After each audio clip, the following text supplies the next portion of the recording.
you. After so long, Dr. Rakshay, Dr. Sanjay, Abhay, everyone, and all the organizers, thank you for having me. Um, I would go over the next a few discussions on cases. And Abhay, as I mentioned before, if I would like to ask one or two questions, and if there are immediate answers, we can discuss. Yeah. So, coming to shock per se, the definition. So, what is shock actually? It's a life threatening condition of circulatory failure, as we know.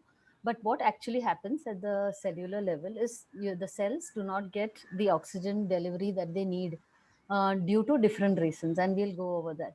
Uh, or the oxygen consumption has increased due to the disease pathology, and therefore they are not getting the oxygen that is required. So, septic shock is defined as a subset of sepsis in which particularly profound circulatory, cellular, and metabolic abnormalities are seen, which substantially increase mortality. And all of us who are here listening to this has seen children in different phases of shock, and the commonest being septic shock, especially in the Indian background. So why there are many definitions, and why bother with these definitions? Reason is that the point of recognition can happen early if we know the definitions properly. So when you say sepsis, it means that the child is presenting to you unwell, usually with a fever, and there is a sign of proven infection or a suspected infection. Severe sepsis is when there is a sign of organ dysfunction, and septic shock is when there is a drop in blood pressure and hemodynamic compromise. So why it's important to know, it's divided in recent definitions as just sepsis and septic shock also, but the importance is the mortality. As you can see, the triangle inverses here. So what happens is in sepsis, you have a mortality up to 20%. In severe sepsis, where there is at least one organ dysfunction, there is up to 50% mortality. And septic shock, we almost can lose 50 to 60% of these children. So it's very important that we pick them up in this phase so that we prevent them from going to the next phase. So a lot of times what the Western units see, and therefore all their protocols are based on what they see, right? And we follow all their protocols, though we see the children at a different stage. But just to give you a short snapshot, so children present in severe sepsis at a certain point, maybe in an OPD in a hospital, etc. And at that point, they are detected, and they are immediately started they are introduced into the surviving sepsis guidelines, and therefore before the phase of reversible organ dysfunction, they are actually taken care of. Now many of the times, by the time we see our children, they are already in the stage of the severe sepsis or reversible organ dysfunction. Therefore we have to, we don't have much time to intercept. Western units are already thinking of ECMO at this point, and we are thinking of fluids at this point. So it's very, very, very important that when we see a child in the OPD, that's when we can pick them up somewhere here. Okay. Again, the other thing that we can get them to come to OPD is always warn the patients, especially with infants and children up to 5 years, where the mortality is highest. Warn the patients what are the normal danger signs that come with fever, so that they come early. Because if they come late, also we can't do much about it if it progresses. So the common signs and symptoms which we should not ignore, especially when it's given by the mother or father, because they know best that the child has shifted from the normal baseline, is one, starting from head to toe, any altered sensorium. It may not be an actual unconscious child, but a child has become very irritable, is intermittently sleeping, which is not as usual. Anything that happens with fever. Then, of course, poor pulses and other signs that we'll discuss. The child breathing fast. There is a temperature difference, so always touch the trunk area and touch the feet or the hands, because that will give you a good impression about the core peripheral difference. Sometimes you might have signs of liver injury, and the most important thing that sometimes you forget to ask is, when has the child last passed urine? So that also gives us an important insight into how the shock is progressing. Out of all these signs, I wanted to emphasize on one or two which are extremely important. One is pulse volume. So when you're anyway looking at the pulse or counting the heart rate, the volume is extremely important, especially also if you want to compare. So suppose you've started treatment and you want to compare it after 15, 20 minutes, the pulse volume is good enough to give you a good idea what is happening. So pulse volume is extremely important. It's directly linked to the stroke volume and pulse pressure. And when the cardiac output increases is when the cardiac output tries to increase and the body tries to increase the systemic vascular resistance, and therefore you get these children who look cold and clammy. Sometimes you get kids very early in sepsis. At that point they might have a very high cardiac output and they may have a wide pulse pressure. At that time they can have warm bounding pulses, but usually by the time we see children, most of you all will agree, we see them in the state where they are cold and clammy. So this is extremely important in pulse. One is pulse volume. Second, I already mentioned, feel the peripheral and the central pulses. So always feel the brachial, feel the radial at the same time. Same thing for the legs, feel the femoral and the dorsalis pedis at the same time. So use both your hands when you are checking the pulse, and that is something I think I want people to take home today. So loss of central pulses is a very pre-morbid sign, and therefore we should not miss that. Capillary refill time, very easy to do. On any bony prominence, we need to check the skin over it. You can check it over the lower part of the shin, like this on the sternum. And what you typically need to do, even if you don't have a watch or clock at that time, is count 1001, 1002, 1003, 1004, which will correspond to the seconds. And therefore you would see, like, this video is visible. Video is visible, ma'am. Yeah, so I'll just show it one more time. So press on the skin on the bony prominence and just wait, counting 1001, 1002, 1003. And you can, sorry, one second. Just do that one more time because this is a very important sign.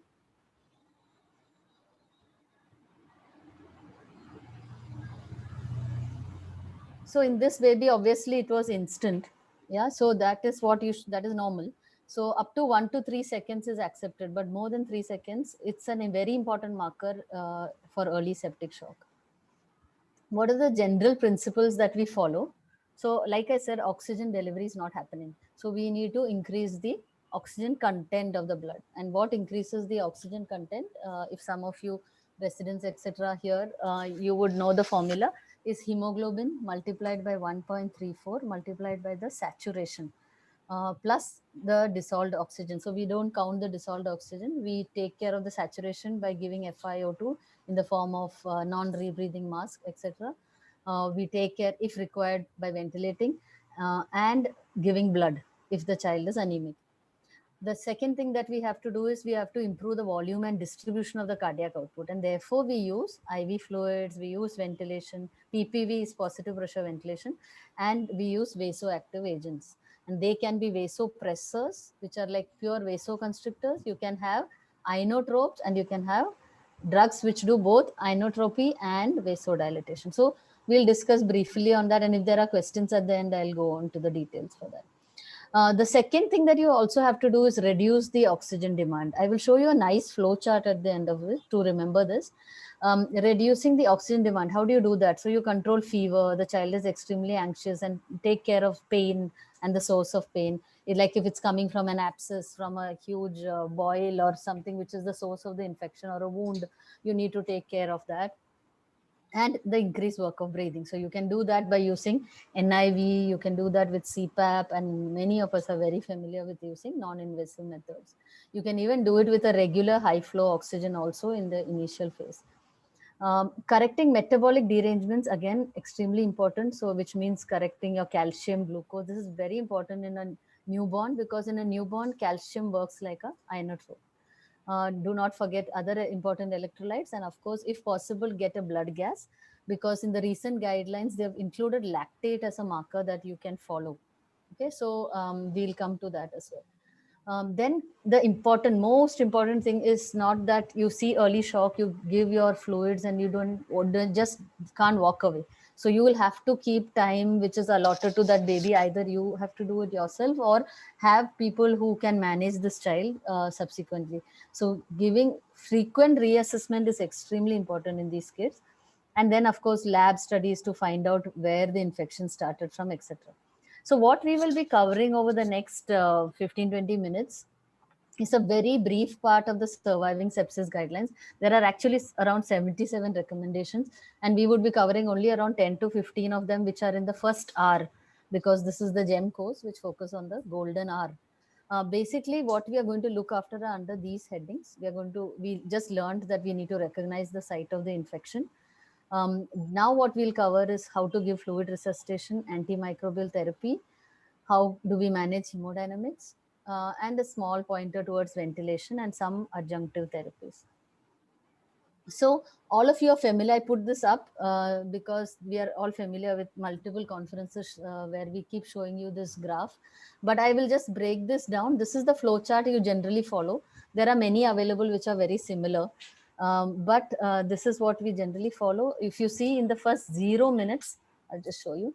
In the 0 minutes, you first recognize that the child's mental status and perfusion, and then you start detecting that, okay, this is a child I'm suspecting shock. At this point, immediately you would start some sort of high flow oxygen. This can be NRM, or this can be, like I said, if the child is distressed, you can start with NIV, that is non-invasive ventilation. Whatever it is, you got to start high flow. So you need to start not 2 liters of oxygen through nasal prong. You need to start at least 8 to 10 liters of oxygen through a non-rebreathing mask. And once you do that, that's when you start looking for an IV access. You connect your ECG leads, you connect your saturation probe, and you'll start looking for an IV access. Maximum 3 attempts of an IV within the first 3 to 4 minutes. You should be trying to get an IV in, because at 5 minutes you should have achieved this at least. Now, when you put an IV, not the most flimsy IV, large bore IVs, so 2 large bore IVs at least, get the first one in within the first 5 minutes. If not possible, then we have to think of intraosseous. And intraosseous is good for every single drug that we use for shock. So intraosseous is good enough to manage for the first 2 to 3 hours also if you don't get access. After this, we will start the second step, which is the fluid resuscitation. And as you can see here, if no hepatomegaly or no crepitations, because in that case we suspect a heart disease or myocarditis, in that case, when we don't have these, then you can start with 20 ml per kilo of isotonic saline. No other fluid generally is preferred. You can use ringer lactate, but generally saline is good enough. And then you reassess. Like you see this point on reassessment, I will keep telling again and again, because you have to reassess and then give the second and third bolus. After you reach around 40 ml per kilo, after good reassessment, the child is not improving, you give another 20, so it becomes 40 ml. Again, child is slightly improving but not fully improved, you give another 20. This is when, after this has happened, which is roughly, if you see this chart, it says 15 minutes, but now what is recommended by IAP and recommended by multiple other organizations, you can take 45 minutes to an hour to do this first 2 to 3 boluses. So go slow. You don't need to push it in the first 15 minutes. So I have just blanked out the 15 minutes because we don't use that anymore.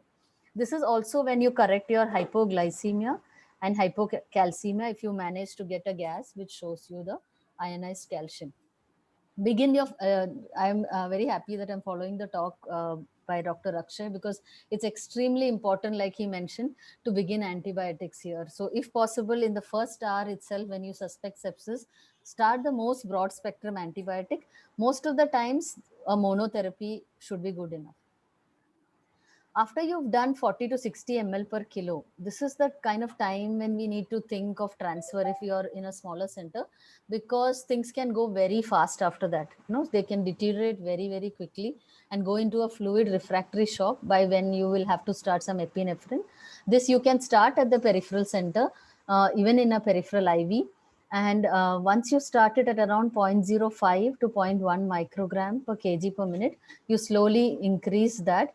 And as you increase, that is when again is the second point where you can think of transfer to another unit. So now the first line we think of is epinephrine. We try and avoid dopamine if possible. But again, if you have dopamine available, start dopamine. There is no harm in starting that in the beginning. After that, in the next 1 to 3 hours, by the time you have to think of sending the child to a tertiary center, which can manage a catecholamine resistant shock. Okay, and in that case, the other vasoactive agents will come into play, which I will not talk because it's not the purview of this talk.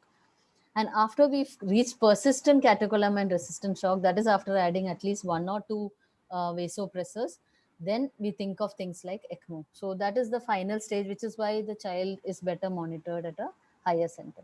So coming quickly back, so we know that shock is actually a lack of demand for the, a lack of supply for the demand that is there.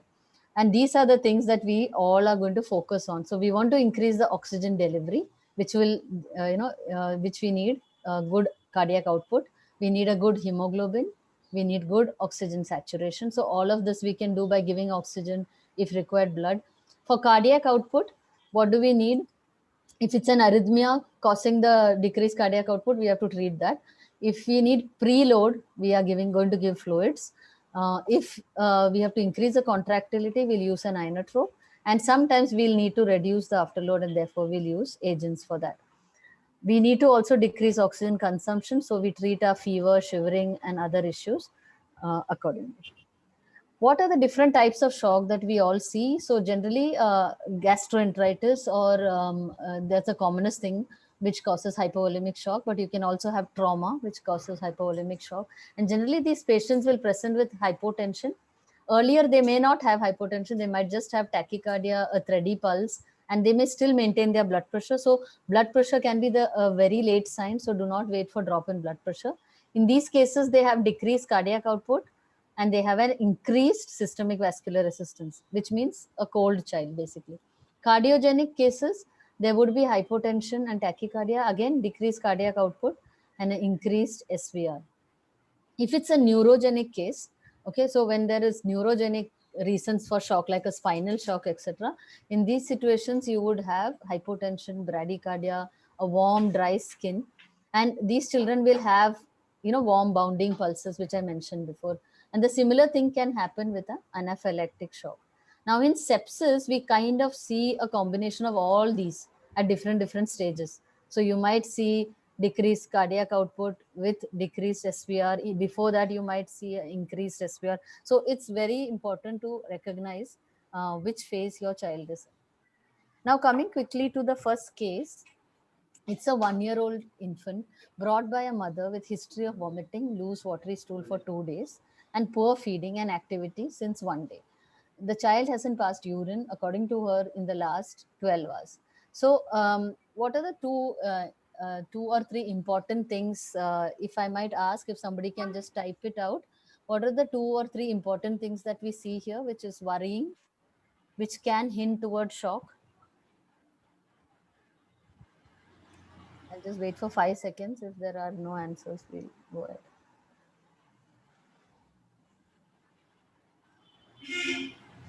You can type in the chat box. Decreased urine output, hypovolemic shock. Okay. Perfect. Yeah. So the most worrying thing here is that we are probably going into a hypovolemic shock. Why? If you see this child, he's had poor activity. So poor Yeah. activity comes from where? It's the brain. So if you start from top to toe, there is poor activity, poor need of feed, which is also related to that. The child is more lethargic and drowsy. And the second organ I'm worried already, we are already having 2 organs, is the kidney. So not passing urine from a reliable mother, you get this story. I would be really worried that there has been no urine, which means decrease kidney perfusion. Now we see how the child looks. So he's got a heart rate of 140 per minute. The peripheral pulses are palpable but feeble. BP is 50 by 30. Saturations are 94% in room air. The temperature is around 97. The capillary refill time is 4 seconds. Now, what is the very important pickup that we have to make here? Again, just 5 seconds. If you all can type the answers, that will be great. Then I would know that I've not put you all to sleep also. There is tachycardia, ma'am. Yeah. the pulse is also very feeble, and Mhm. child is also having hypotensive shock. The BP is also on the lower side, with capillary refill time is also prolonged. So yeah, so if you see, the most important sign the is tachycardia. Okay, that is the first sign. Don't neglect it. If a child is crying and therefore you feel tachycardia, wait for the child to get settled and check it again. Do not so I get papers which says that heart rate 150 bracket, it says crying, but then we have to reassess the child after he stops crying again. If the heart rate is higher than expected when the child is crying, that is disproportionate tachycardia, it's a danger sign. Second, I emphasized on, so two messages I wanted to give: that you use both your hands, feel the central pulses and the peripheral pulses. They are feeble. Okay, they are palpable but feeble. We are already in so if you are not getting peripheral perfusion, so you can imagine what's happening to the other organs inside the body. And of course, the capillary refill time, I told you there's a direct correlation of capillary refill time to mortality. So if you don't pick up capillary refill time, you might miss a lot of children. So touching the child, feeling the skin, and feeling the checking the heart rate along with feeling the pulses is extremely important. Now the most worrying thing, of course, like you just mentioned, is the blood pressure. Okay, because I told you blood pressure is a late sign. So if the blood pressure has dropped, we are in trouble. Okay, we are in shock, and we need to quickly reverse this child if possible. So putting the child on the pat triangle, the appearance is worrying: lethargic, weak, cry, not fed. Breathing, child is tachypnic, so there's some amount of, probably it's acidosis, and therefore the child is tachypnic. The other thing, when you see a child tachypnic, always auscultate properly, because if you have basal Krebs, then feel the liver. You might be dealing with a myocarditis, so don't forget that. And myocarditis can come with history of viral. It can come with myocarditis can also come with a viral diarrhea. So it's not impossible. Circulation, like I said, pallor and the poor pulses. So all of these are danger signs. So straight away, the first step would be connect your monitor, start oxygen with NRM mask. And primary assessment, I would call this child shock. I would say the other way, shock with respiratory distress. Okay, so I would put it that way. Why we call it a decompensated shock? Because the blood pressure is lower than expected. So generally, if the blood pressure is in the range of fifth to 50th centile, I would start worrying. And then, of course, if it's less than fifth centile, we are very worried, and we can call it shock. So so where did the shock originate? In what form? Like I said, hypovolemic, most probably. If the heart and other organs are not the source, so then it would be a plain hypovolemic shock. So the most important thing is replenish the fluid that the child has lost. So the first thing would be airway. We always go with A, B, C, and that is the foundation of the GEM course. We maintain the airway, see the airways, maintain, position the airway appropriately. Start oxygen at NRM, like I said, 10 liters per minute, nothing less. Circulation, at least 2 large bore IV access, and start the first bolus. Now, how soon do you give the first bolus? There has been a lot of changes in the last 10-15 years. I mean, I myself have been going and telling push the fluid fast within the first 5 minutes, etc. But we have changed, because there have been multiple studies that have come which say that giving fluids really fast is actually harmful and might cause extreme fluid overload, especially in a child with sepsis. They have myocardial depression, so their child can deteriorate. So give the 20 ml per kilo over 15 minutes. That is good enough. You can set the infusion pumps. Nowadays, you can set the timing on them. So you can set it for 15 minutes, and the first bolus going in 15 to 20 minutes is good enough. What do you do after that? You just don't push the next bolus. This is the important step. Immediately recheck. If you have a continuous monitor, all this would be happening continuously. But if you don't, again recheck the heart rate, blood pressure, peripheral pulses again. So you have felt it last time. I would advise you only to feel it again, because if a second person feels it, they may not understand the difference. Then check the respiratory rate, because if you give fluid, acidosis will get corrected, and therefore respiratory rate will slow down. Recheck the capillary refill time. Again, sensorium. So many of the kids, you give the first bolus and they just wake up, and you can almost see the instant improvement. Urine output may take some time to come, but this would be your second important thing to see after you see the cardiovascular parameters. Now, if there are any questions on this case, yeah, we'll take it at the end, but you can put it down. Coming to the second case, now this is a child, a 4-year-old child who was admitted in the late evening. It's a wrong time to, these children getting admitted when there are very few people around, etc. So more care is required in children who get admitted later in the day because we have lesser staff to look after. With fever of 103 for a day, received 6 hourly PCM for it. There was no medical problem in the past, so a healthy child. Now lethargic and intermittently irritable. Again, worrying thing here is the lethargy and the irritability of the child. So a child anyway who has fever might have some irritability, but lethargy again is a little worrying. So you should observe the child to see whether it's just a part of the fever or it's more than that.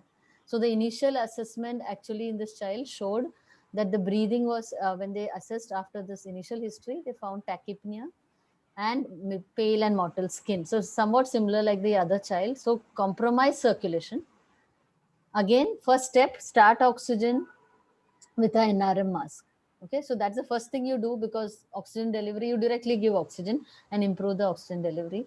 Then further assessment as it happens, you find the airways patent, the breathing is at 45 per minute, there's no distress, the chest is clear, saturations are 99% in room air, circulation is showing a heart rate of 170, BP is 64 by 48 for a 4-year-old, CRT is 4 seconds, temperature is 105. Okay, so here, what are the worrying things at this point?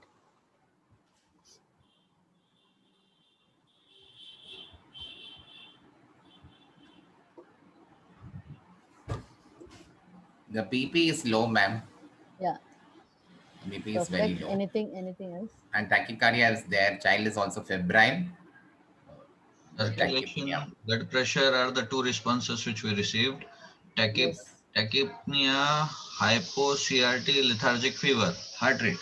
Yes. So actually, in almost everything that we've said, there's some problem. So the respiratory rate is pretty high for a 4-year-old. We again have to look for the focus. We might find the air entries unequal. There are unequal and there are creps. So it might be a pneumonia, which is the source. So important to see. But the child is still maintaining in room air right now, the saturation. Heart rate is worrying. Yeah, 170 per minute for a 4-year-old with fever. Also, it's really high. Blood pressure is low, and the capillary refill time, as you all mentioned, is 4 seconds, and fever is 105. So we have a proper setting here. What do you think the cause is here? Like we said, hypovolemic shock last time. If you go by the 4-5 definition, descriptions that I mentioned, which is cardiogenic, hypovolemic, neurogenic, anaphylactic, and septic. Where does this child fall? The background of fever more likely to be septic, ma'am. Yeah. So this is a very clear cut septic shock. Okay. Whereas the previous one could have been a viral diarrhea, just because he's in shock, we could have added an antibiotic, etc. Here you have to be really, really careful. One is to find the source. Okay. We don't know the source yet from what they have said. So finding the source of that, sometimes it's just a cellulitis, which is missed because the child has worn a full clothes pant and the mother doesn't tell you. Open up the child completely, check for the source of where this infection could be coming from, and that is extremely important because source control is going to change this. So if you have a bad wound or something got infected or a cellulitis, you will have to debride, etc., before you while you are doing your treatment for shock. So that has to go hand in hand. So this is hypotensive shock. So this is worrying because we have two types of shock. One is compensated shock, where the blood pressure is still maintained. So that gives you a little time to do things. And the second one is hypotensive shock. So we are in hypotensive shock right now. So we have to immediately intervene. Again, the same thing. Large bore cannula, we would give IV bolus of 10 to 20 ml per kilo, Alicots. If you do 10 ml per kilo, then do 10 ml per kilo over 10 minutes, so that you do the next 10 ml over the next 10 minutes after reassessing. When you reassess, sorry about the typo there, reassess, you have to look at again all those things I mentioned: heart rate, respiratory rate, your blood pressure, urine output, and the sensorium, including the capillary refill time. So In this child right now, the airway is patent, respiratory rate after this alicot is 35, SATs are still 98% clear, no basal crepitations. This is important. What does basal crepitations tell you?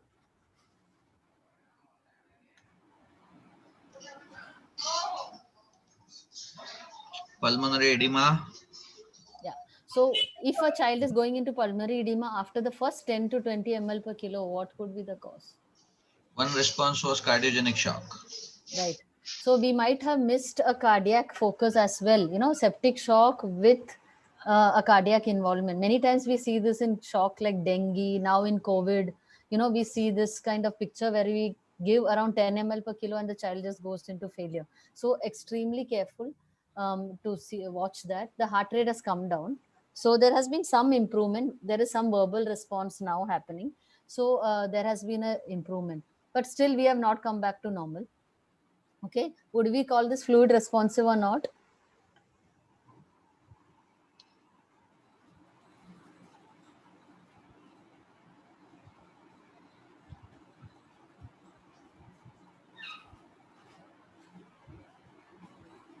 So we've got answers.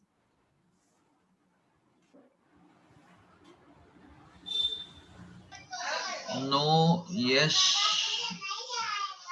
Okay, so yes. we are not completely fluid. I mean, we have not reverted back to normal. So I mean, so it is responsive at this point. Yeah. So there has been some improvement for sure, Verma. I'll just go back from the heart rate of 170.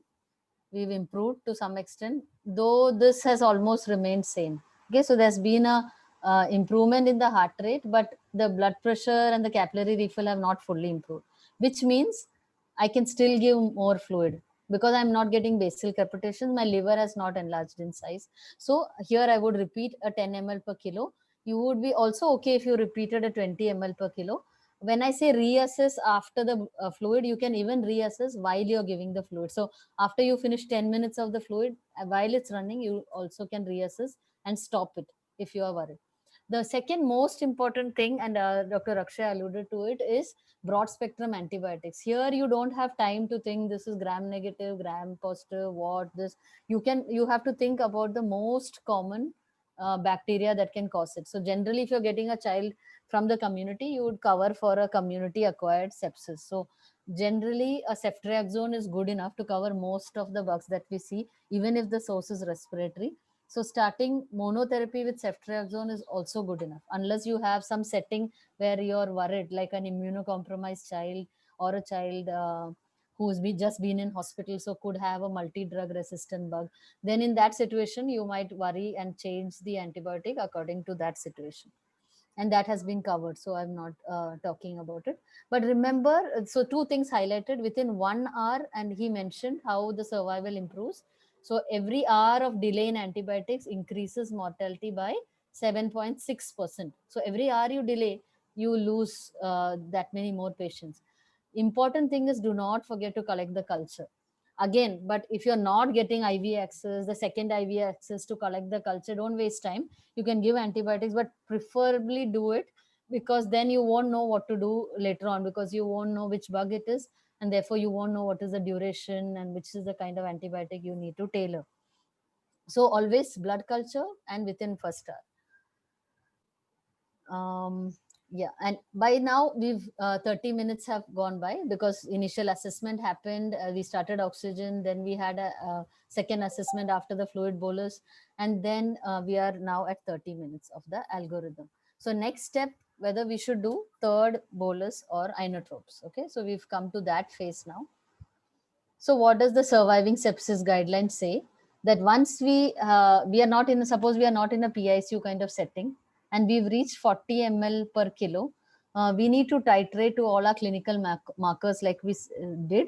Once we reach to 40 ml per kilo, it's time to think about that you might need an inotrope now. Okay, so if you are having hypotension and you are not in a PICU setting, you can still think of either dopamine or adrenaline.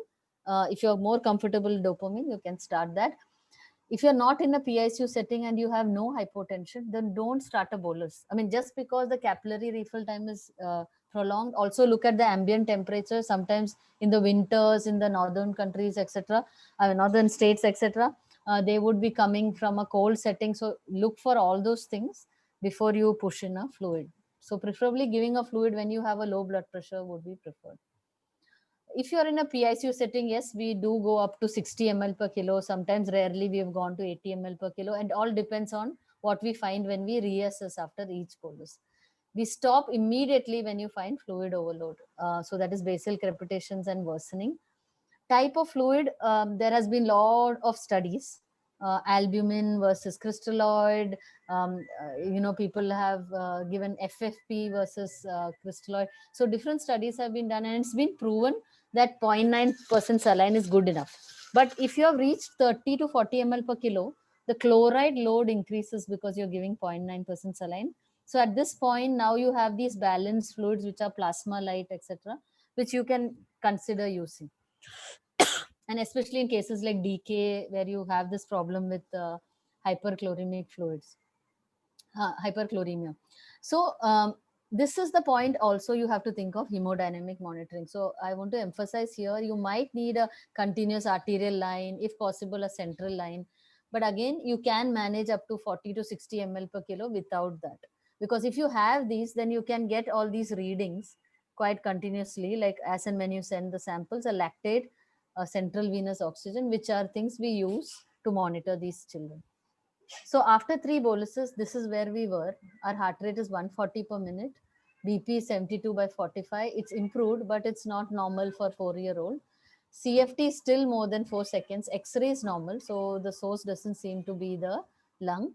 The lactate has increased. Lactate at this, that was the first lactate, so the lactate is 7. So we will need a follow-up lactate to see whether it's getting better. The total counts were 15,000. Ionized calcium is a bit on the lower side, and the glucose is 110. And if you see the ABG, its pH is 7.0, so we have acidosis.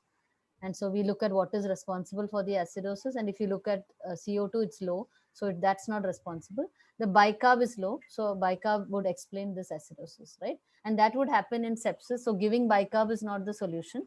Giving fluids or giving inotropes will help this situation. So bicarb is not indicated at this point. So coming back to putting it in the PALS guidelines, is that in the first 0 to 5 minutes, I recognized that my child is in shock. Then I gave around 30 ml to 40 ml per kilo in the first hour. After that, child is not improving. I would call this child in fluid refractory shock. Usually by it is 60 minutes, even though the guidelines say 45 minutes, we are at 1 hour usually in reality. So this is the time you reassess to either escalate your treatment or transfer the child. Like I mentioned, central line if possible, which is the drug of choice. We would like to start with epinephrine at this point when fluids are done. Even norepinephrine is equally good. So you can start with norepinephrine, especially if you're in warm shock, even if you don't have a CVL at that point. Peripheral dopamine, only if epi or norepi is not available, is the present recommendation. This can be started simultaneously with fluids. So as you reach your 40 ml per kilo, you can start your epinephrine. How do you start them? You always start them at around 0.05 to 0.1 mics per kg per minute, and then you escalate over 15-20 minutes. Gradually, you go on increasing it as per the blood pressure and the perfusion.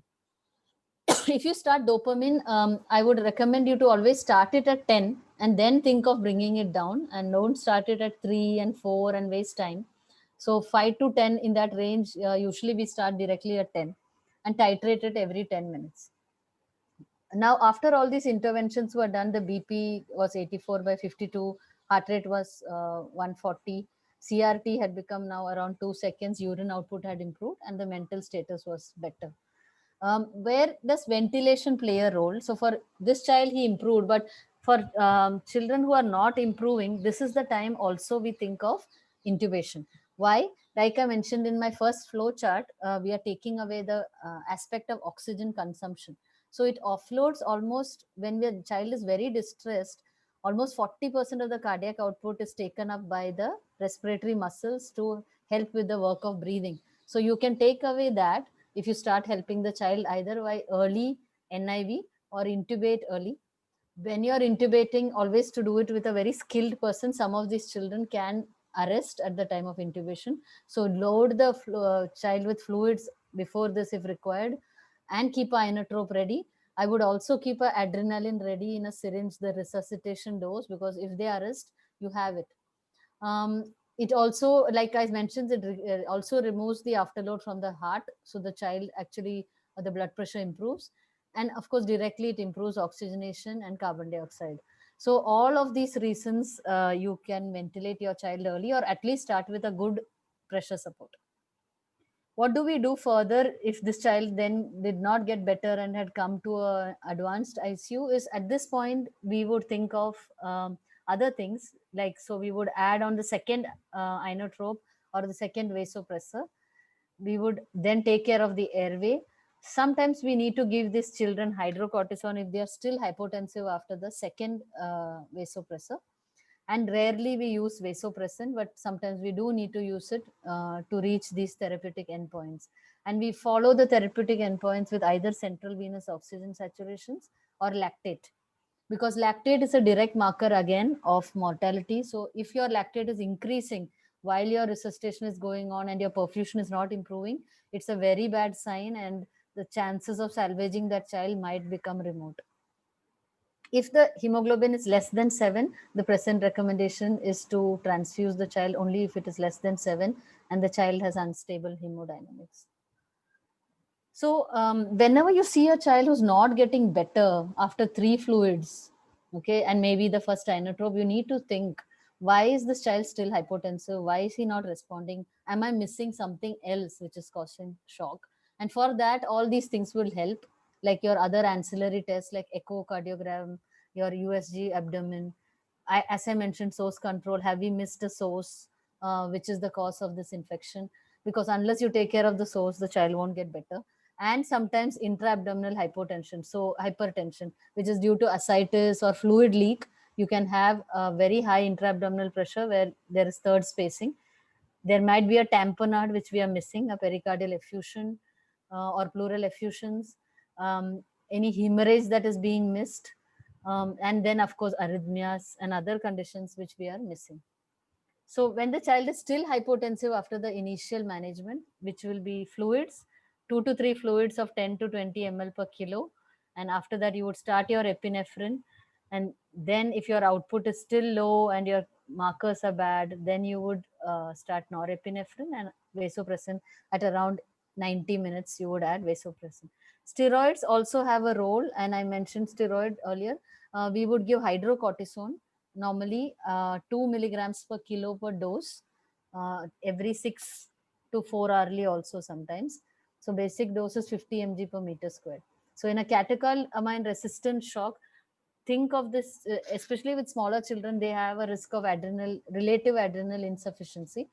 This should be thought of, especially when there are kids who are, asthmatics who are on steroids. You have nephrotic syndrome which are on steroids. These kids always start hydrocortisone along the time when you're starting your first inotrope. Okay, it is that early you will have to give them a stress dose of hydrocortisone. Other important aspects, I mentioned empiric broad spectrum antibiotic. One antibiotic, so there have been studies with monotherapy versus, 2 drugs, and they have found the more important thing is to start it in the first 1 to 3 hours of diagnosis, preferably in the first hour, rather than adding more and more drugs. Work according to your local pattern. You know best, like if you're in an area where you have typhus, if you're in where you live and where the patients are coming from is important. If the child is not immunocompromised or at risk of MDR, then you can just start with monotherapy. Otherwise, you might need multiple drugs. Again, very important to follow the lab parameters, procalcitonin, CRP, etc., to see whether you need to change your antibiotic. And once the culture comes back, de-escalate to the most appropriate antibiotic, which will cover that bug. So to end, septic shock, we've covered the first R bundle. So there are multiple bundles. This is the first R bundle. There is a 3R bundle and a 6R bundle as well, which I have not covered for this talk. But the important thing is early diagnosis. Don't forget to feel pulses, core, peripheral, pulse volume. Look at the heart rate and check the heart rate after every bolus. Rapid resuscitation is important, but use caution where the heart can be involved. So don't forget the viruses which can involve the heart. Colloids can be considered specifically only in dengue. So I would, you don't need to think of colloids other than it is, specific kind of shock where after 40 ml per kilo, they have shown that colloids are better. Otherwise, in general septic shock that we see, it's always crystalloids.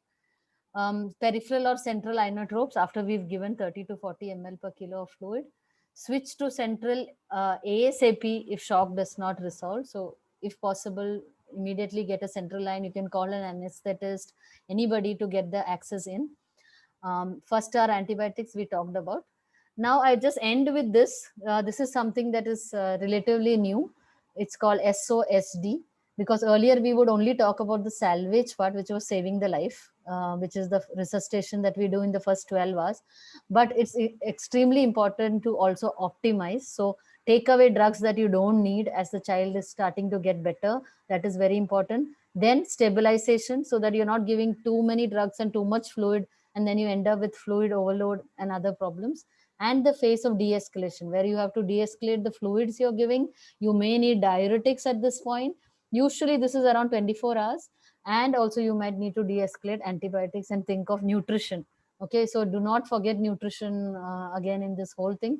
You can feed a child who is even on one inotrope. You can start feeding after 12 to 24 hours of improvement. You can start feeding the child. So I would end with that right now and take any questions. Thank you. Thank you, madam. Thank you very much. There are a few questions. Is push and pull no longer used? Yeah, so when we said push and pull, it was focusing on pushing the fluids, very fast. So we would literally be telling fellows and our residents to sit at the bedside and draw from one bag and push it into the patient. But now it is about running it over 10 to 15 minutes. So in a way, push and pull, no, unless like the child has just had a large episode of loose motions and suddenly, especially this happens in smaller babies. At that time, you can still push it over 5 to 7 minutes, but you should be sure. The whole reason is because you should be sure that the heart is not even remotely involved. So because you will end up with a problem otherwise. Okay. Inotrope of choice, first line, dopamine or adrenaline? Adrenaline. Okay. Can we start inotrope after initial fluid bolus of 20 ml per kg, or have we to wait till 40 ml per kg bolus? After that, have to start inotrope? Yeah, so routine cases of septic shock after the 40 ml per kilo. Okay, as per the guideline. We just follow the guideline. It's available online. Just print it out, laminate it, and put it in your unit. But if you have, like I said, and probable like myocarditis, like that, you would know by that time, because in the first 10-15 minutes while giving the fluid, start assessing properly. Is the liver big? Are you getting crepitations? Is there some history, or is it a congenital heart disease? All these situations, 10 to 20 ml per kilo. In fact, sometimes if they are coming with cardiac failure, etc., and you're not sure, you can just do 5 ml per kilo also. Okay, in that would be a specific situation where I would give less and start inotrope. So there I would immediately start the inotrope adrenaline if I feel that I can't give fluids. Okay. Yes, ma'am. What is the best if means inotrope, dopamine or adrenaline? That which is the best if BP maintaining good? What's the choice of inotrope? And if BP not maintaining, inotrope of choices. What is the inotrope of choice? After the first line, The first inotrope of choice, first line, dopamine or adrenaline we said was that. you have Yeah. answered that. Yeah. What is the best if BP is maintained good and if not maintained good? Still the same? If the BP is not being maintained after adrenaline, then you add your second one. You can add noradrenaline at that time. If the BP is maintained at that time, then don't escalate your inotrope. Leave it on for 6 to 8 hours and then start weaning. Because many of these kids, by the time you've given your 2 boluses and 1 inotrope, they have started improving. So you just leave it on. Just don't wean it very quickly. That's all. Okay. How long to wait for response after initial inotropes? 15 to 30 minutes or Yeah. 15 to 20 minutes, you should start seeing an improvement. That is why a central large bore IV is better, like a cubital or something, so that it reaches the system faster, because if you put it peripherally and you're vasoconstricted, you may not be getting in. Again, in 20 minutes, you don't see improvement, try and get a central access, because the drug might not be reaching the heart itself. Role of vasopressin? Vasopressin, so there have been studies which have compared vasopressin with NORAD, which is the VAST trial, and there are other studies as well in neonates, but not first line. So some of them do use now vasopressin as second line. I would still prefer it as the third line drug, because it causes a lot of vasoconstriction, and organ perfusion can be hampered, like the intestines and the kidney, etc. And very close titration and monitoring is required. The doses itself are like 0001 to 0003 units per kilo. So, very careful monitoring is required. Okay. And inotrope of choice in newborns. Whether there is a role for dopamine in newborn as per new guidelines. Yeah, so the new guidelines also gives guidelines for newborns, which neonatologists usually don't follow. But what is the normal choice is still adre. So now we've moved more to adre. Earlier it was dopamine for sure for newborn, but we've moved to adrenaline for a term newborn, which presenting with shock. With a preterm, you have to be very sure this is not a cardiac involvement, like a PDA which has opened, etc. In that situation, you might need something like dobutamine or milrinone, which would work better. So in a newborn, it's very specific to the gestational age, to the cause of the shock. Adrenaline up to 0.5 microgram can be used before to start another inotrope. No, I would not go up that